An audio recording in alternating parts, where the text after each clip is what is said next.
হঠাৎ দেখি বাবু ফোন করলো, আর মিঠি যে কি আফসোস করবে, মিঠি স্কুল থেকে। আমি তো সারপ্রাইজ হয়ে গেলাম যে কিন্তু আমাদের লিভার সেটা দিনের পর দিন সহ্য করে যাচ্ছে। তো সবাইকে অনেক অনেক স্বাগত আপনাদের সবার প্রিয় সীমা ব্লগে। আজকে হলো শুক্রবার, মিঠিকে স্কুলে পাঠালাম। সকালবেলায় ব্লগ করবো বলা হয় না, কে স্কুলে পাঠানোর তাড়া থাকে। তো আপাতত আমি এক কাপ চা বানাই, চা খাই। মিঠিকে স্কুল পাঠানোর পর একটু ব্যায়াম ট্যায়াম করলাম, তারপর সারাদিন তো গাড়ি চলতেই থাকবে।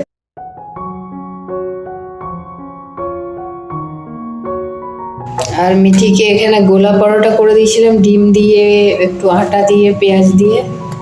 একটা রয়েছে, ও এসে খাবে। আপাতত চাটা আমার কমপ্লিট হয়ে যাক, চা খাই বসে বসে। আর বর্ষা নামেই বর্ষা, শ্রাবণ মাস পড়ে গেছে, অথচ বর্ষার কোনো কিছুই নেই। মানে বর্ষাটা গত বছর থেকে বর্ষা কাকে বলে ভুলেই যাচ্ছি, বর্ষার কোনো সাক্ষাৎ নেই। তো যাই হোক, আপাতত চাটা খাই। যে সন্ধব লবণের প্যাকেট, আমি প্যাকেটের লবণই খাই। সন্ধব লবণটা খাওয়া খুব ভালো, কারণ এটাতে হেলথের পক্ষে উপকারী। এটার মধ্যে কোনো রকমের কোনো সালফার নেই।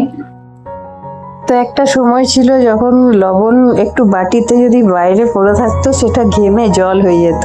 কিন্তু এখন একটু লবণ যদি আপনি বাইরে রাখেন, দেখবেন যে অ্যাজ ইট ইজ ওইভাবেই পড়ে আছে। হয়তো হালকা ঘাম হতে পারে, কারণ এখনকার সব লবণই মোটামুটি কেমিক্যাল দ্বারা প্রসেস, ব্লিচ করা হয়, রিফাইন করা হয়। ওই জন্য এই অবস্থা, ঘরে ঘরে রুগীতে ভর্তি হয়ে যাচ্ছে হাই বিপির। কিছু জিনিস আছে যেগুলো খাওয়া একদমই উচিত না, যেগুলো শরীরের পক্ষে, মানে আমরা দেখতে পাই না চোখে, আমরা বুঝতে পারি না, কিন্তু আমাদের লিভার সেটা দিনের পর দিন সহ্য করে যাচ্ছে। কুকিং সল্ট যেটা আমরা ইউজ করি, সেই কুকিং সল্ট একদমই বাজে। আমার ছোটবেলার কথা মনে আছে, যখন মা তখন লুজ নুন, মানে রীতিমতো ডেলা থাকতো বড় বড়, লুজ নুন কিনতে পাওয়া যেত। তো সেই নুনগুলো আসতো রীতিমতো বস্তা বন্দি হয়ে। তখন প্যাকেটিং এর কোনো ব্যাপার ছিল না, আমার খেয়াল পড়ে। তো ওই নুনটা ছিল কিন্তু সালফার দিয়ে পিউরিফাই করা না, ওই নুনটা নো ডাউট ভালো ছিল। এখন যেহেতু এই টাটা সল্ট হোক আর যে সল্টই হোক, আলটিমেট পিউরিফাই করা আছে বলে ফ্রি ফ্লো, ঝরঝর ঝরঝর করে, ওগুলো তত বেশি ক্ষতিকর। বাড়িতে বাড়িতে প্রেসারের মানুষ রেডি হয়ে যাচ্ছে রীতিমতো। তো ওই জন্য আমি সল্টটাকে মানে পিঙ্ক সল্টে কনভার্ট করে ফেলেছি, বহুদিন হয়েছে। সেটা আপনাদের সাথে কোনোদিন শেয়ার করা হয়নি, আজকে করতে পারলাম, তো নিজেরও ভালো লাগছে। আর এই সিস্টেমটা মিঠিও যাতে ওর লাইফে ইনক্লুড করতে পারে, তার জন্যে এটা আমার মনে হয় বেটার। নিউ জেনারেশন যারা আছে তারা যাতে ভালো জিনিসটা শেখে এবং তাদের লাইফে সেটা অ্যাপ্লাই করতে পারে। দিদি এসেছিল, দিদি মানে আমার বড়দির বেয়ার, মানে কাকুলি হচ্ছে আমার বড়দির বড় বৌমা। ওরা এসেছিল, অনেকক্ষণ ধরে আমরা গল্প টল্প করলাম। এবার ওদের যাওয়ার টাইম হলো, আর ওদের সাথে অনেক কথাই হলো। আর নাতি সাহেবকে তো আনা হয়নি, নাতি সাহেবের স্কুল, আর মিঠিও এদিকে দুজনকেই মিস, ওকে আমরা দেখতে পেলাম না, দেবয়ানে আসতে পেলাম। ওরা একটা মানে ইম্পর্টেন্ট কাজের জন্য এসেছিল এই সময়, নইলে ছেলেটাকে নিয়ে আসতো। আর মিঠি যে কি আফসোস করবে, মিঠি স্কুল থেকে এলে যখন শুনবে যে বৌদি এসেছিল, দাদা এসেছিল, তো আফসোস করে। তো যাই হোক, আবার নেক্সট টাইম আসবে, আবার আরেকদিন ফ্রি টাইমে আসা হবে। বিকেল বেলা হলেও বা মেলা ঘুরিয়ে নিয়ে আসতাম, আর ওই ফাঁকে আমারও ঘোরা হয়ে যেত, আমারও মেলা দেখা হয়নি। তো যাই হোক, ওদেরকে টাটা বাই বাই করে আসি। আর ছেলে তো আগেই গাড়ি স্টার্ট করার জন্য এগিয়ে গেল।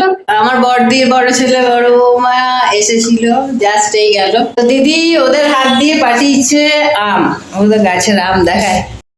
তো আমার দিদি জানে যে আমি আম খেতে খুব বেশি ভালোবাসি, ওই জন্য ওর গাছের আম্রপালি আম, যেটা গত মাসে এসেছিল, দিদি যখন নিয়েও এসেছিল, সাথে আবার দিয়ে পাঠিয়েছে। জানে সিমা ভালোবাসে চকলেট, মিষ্টি, এই কোল্ড ড্রিঙ্কস এইসব নিয়ে এসছে। তো একটা সরিয়ে রেখে দিই, নইলে তো আমার মেয়ে একসাথে পুরোটাই ব্যাস, যতক্ষণ না শেষ করবে ততক্ষণ ওর প্রাণটা এটার ভিতরেই থাকে। কি বলে যে তুমি চকলেট খাবে, তুমি কি বেবি নাকি? এইটা ও যদিও ভিডিও তো পরে দেখে নেবে, এটা দেখে দেবো, পরে আবার ওকেই দেবো। স্কুল থেকে এসে তো শুনলে খুব আফসোস করবে। তো যাই হোক, এখন রান্না বান্না হয়নি কিছু সেরকম, এবার রান্নাটা করি। আমি গিয়েছিলাম অ্যাকচুয়ালি একটু বাজারে, মানে এই সামনের দোকানে কিছু জিনিস আনতে। তো হঠাৎ দেখি বাবু ফোন করলো যে মাসি কোথায় আছো? তো এখানে আছি। তোমার ঘরের কাছে এসছি। আমি তো সারপ্রাইজ হয়ে গেলাম যে ওরে ওরে বাবা, বিশাল ব্যাপার। তো বেশ আনন্দ লাগে, নিজেদের কেউ এলে গেলে খুবই ভালো লাগে, একা থাকি যেহেতু কেউ এলে খুবই ভালো লাগে।